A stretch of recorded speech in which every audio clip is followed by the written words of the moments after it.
پھر اپنی جیب کو ٹٹولا۔ میری انگلیوں نے اس آخری 100 ریال کے نوٹ کو چھوا جو میری زندگی کی آخری امید تھا۔ شیطان نے فوری وسوسہ ڈالا، وقاص اگر یہ بھی دے دیا تو کیا کھائے گا؟ تو خود بھوکا ہے، یہ تیری آخری جمع پونجی ہے، اسے مت دینا، یہ تیری زندگی کی لکیر ہے۔ میں کشمکش میں پڑ گیا۔ وہ فقیر امید بھری نظروں سے مجھے دیکھ رہا تھا، اس کے ہونٹ خشک تھے اور وہ کانپ رہا تھا۔ میں سوچ رہا تھا کہ اگر میں نے یہ پیسے دے دیے تو میرا کیا ہوگا؟ میں کل کیا کھاؤں گا؟ میں واپس کیسے جاؤں گا؟ اس نے پھر صدا لگائی، بیٹا اللہ تجھے بہت دے گا، میرے بچے بھوکے ہیں کئی دن سے، کچھ مدد کر دے۔ میرے ذہن میں اماں کا چہرہ گھوم گیا۔ اماں کہتی تھیں، بیٹا نیکی کبھی ضائع نہیں ہوتی، کیا پتہ اللہ اسی نیکی کے بہانے میری مشکل آسان کر دے۔ لیکن اگر نہ ہوئی تو؟ اگر میں یہاں بھوکا مر گیا تو؟ میرا دل اور دماغ جنگ کر رہے تھے، ایک طرح خوف تھا اور دوسری طرف ایمان۔ یہ لمحہ میری زندگی کا سب سے بھاری لمحہ تھا۔ ایک طرف میری اپنی بھوک اور بقا تھی اور دوسری طرف ایک سوالی کی صدا۔ میں نے مٹھی میں نوٹ کو بھینچ لیا، پسینہ میرے ماتھے سے بہہ رہا تھا۔ فیصلہ کرنا مشکل تھا، بہت مشکل۔ میں نے کانپتے ہوئے ہاتھ جیب سے باہر نکالے، میری مٹھی بند تھی۔ فقیر کی نظریں میری بند مٹھی پر جم گئیں۔ یہاں آنسو بہانے کا کوئی فائدہ نہیں لڑکے، یہ جیل کی دیواریں ہیں، یہ صرف چیخیں سنتی ہیں، رحم کی اپیلیں نہیں۔ میرے سیل کے اندھیرے کونے سے ایک بھاری آواز ابھری۔ میں نے گھٹنوں میں دیا سر اٹھایا اور نم آنکھوں سے ادھر دیکھا۔ ایک ادھیڑ عمر شخص جس کے چہرے پر زمانے کی سختیاں تحریر تھیں میری طرف دیکھ رہا تھا۔ چچا میں بے قصور ہوں، واللہ میں نے چوری نہیں کی، مجھے تو وہ بٹوا زمین پر پڑا ملا تھا، میں اسے کھول کر دیکھ ہی رہا تھا کہ لوگوں نے پکڑ لیا۔ میں نے ہچکیوں کے درمیان صفائی پیش کرنے کی کوشش کی۔ وہ شخص میرے قریب آیا اور تلخی سے ہنسا۔ بے قصور تو یہاں آدھے سے زیادہ لوگ ہیں بیٹا، مگر قانون ثبوت مانگتا ہے، نیت نہیں دیکھتا۔ تمہارے ہاتھ میں مال تھا، گواہ موجود تھے، فیصلہ ہو گیا، اب اپنے دل کو سمجھا لو۔ کیسے سمجھا لوں؟ میں تڑپ کر کھڑا ہو گیا۔ یہ ہاتھ کٹ گئے تو میں کیا کروں گا؟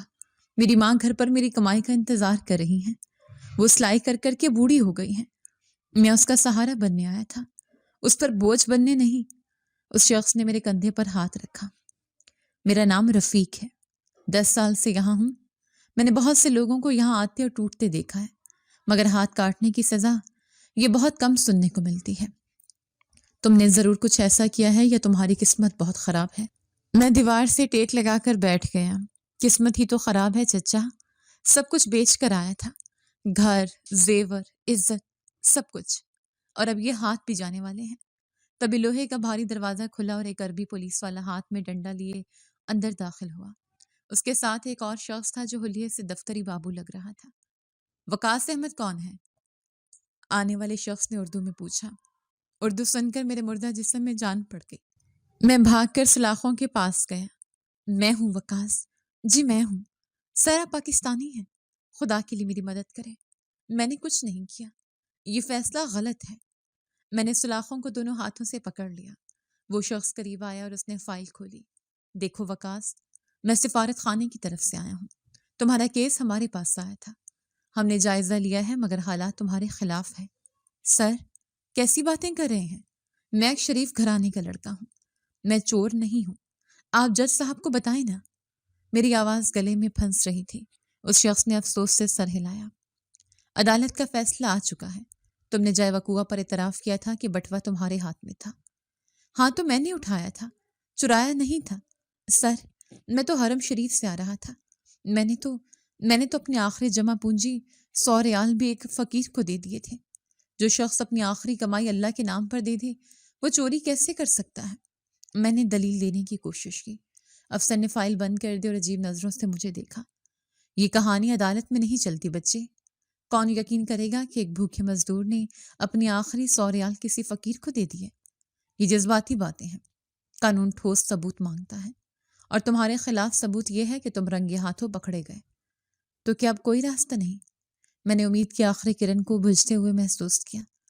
ہم رحم کی اپیل دائر کر سکتے ہیں مگر وقت بہت کم ہے، سزا پر عمل درآمد کے احکامات جاری ہو چکے ہیں، تم بس دعا کرو، اور ہاں اگر گھر بات کرنی ہے تو بتا دو، انسانی ہمدردی کی بنیاد پر ایک کال کی اجازت مل سکتی ہے۔